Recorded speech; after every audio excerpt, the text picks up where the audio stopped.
मोठी बातमी आहे। पुण्यातील एकता नगर परिसरात पाणी शिरलंय। मोठ्या प्रमाणात पाणी वाढतंय आणि काही सोसायटीच्या पार्किंगमध्ये देखील पाणी शिरलेलं आहे। जवळपास 2 ते 3 फुटानं पाणी वाढलेलं आहे। एकता नगर परिसरातला मुख्य रस्ता पाण्यात गेलेला आहे। ही सगळ्यात मोठी बातमी आपण पाहतोय। काही सोसायटींच्या पार्किंगमध्ये हे पाणी शिरलेलं आहे। पुण्यातील एकता नगर परिसरात पाणी शिरलेलं आहे। खडकवासला धरणातून पुन्हा विसर्ग सुरू झाल्यानं सध्या पाणी सगळीकडे पाहायला मिळतंय। एकता नगर परिसरात देखील पाणी शिरलेलं आहे। काही सोसायटींच्या पार्किंगमध्ये पाणी शिरलेलं आहे। एकता नगर परिसराला मुख्य रस्ता देखील पाण्याखाली गेलेला आहे। ही सगळ्यात मोठी बातमी आपण पाहतोय।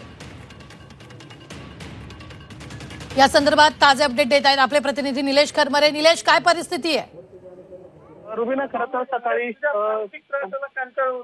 35,000 क्युसेकनी पाणी सोडण्यात आलं होतं, मात्र आता 5 नंतर त्यांनी 45,000 क्युसेक एवढं पाणी वाढवलेलं आहे आणि आता एकता नगर परिसरात पाणी पूर्णपणे शिरलेलं आहे। जवळपास 4 फुटापर्यंत एवढं पाणी आहे आणि पार्किंग पर्यंत हे पाणी शिरलेलं आहे। एवढंच नाही तर एकता नगर परिसरातला जो मुख्य रस्ता आहे त्याच्यावर आता पूर्ण जलमय परिस्थिती आपल्याला पाहायला मिळते। रस्त्यावर जवळपास नदीसारखं स्वरूप आलेलं पाहायला मिळत आहे।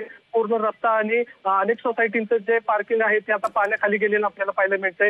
एवढंच नाही तर आता हे जे पाणी आहे हे ओसरायला किमान पुढचा 1 तास लागेल असं पाटबंधारे विभागाकडे सांगण्यात आलेलं आहे। मात्र आताची परिस्थिती अशी आहे की एकता नगर परिसरामध्ये पाणी जे आहे ते मोठ्या प्रमाणात शिरलं आहे। पाण्याचा जो प्रवाह आहे तो मोठ्या प्रमाणात असल्यामुळे या परिसरामध्ये आता पाणी शिरलंय।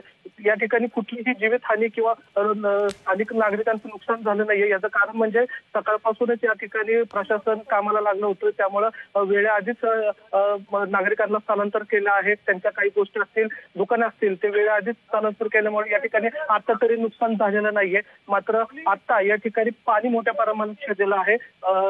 लष्कराचे 2 तुकड्या आणि फायर ब्रिगेडचे 100 जवान या ठिकाणी तैनात आहेत। आता तरी या ठिकाणी मोठ्या प्रमाणात विसर्ग सुरू असला तरी जीवितहानी किंवा मनुष्यहानी किंवा नुकसान आतापर्यंत कुठल्याही प्रकारचं झाल्याची माहिती समोर येत आहे।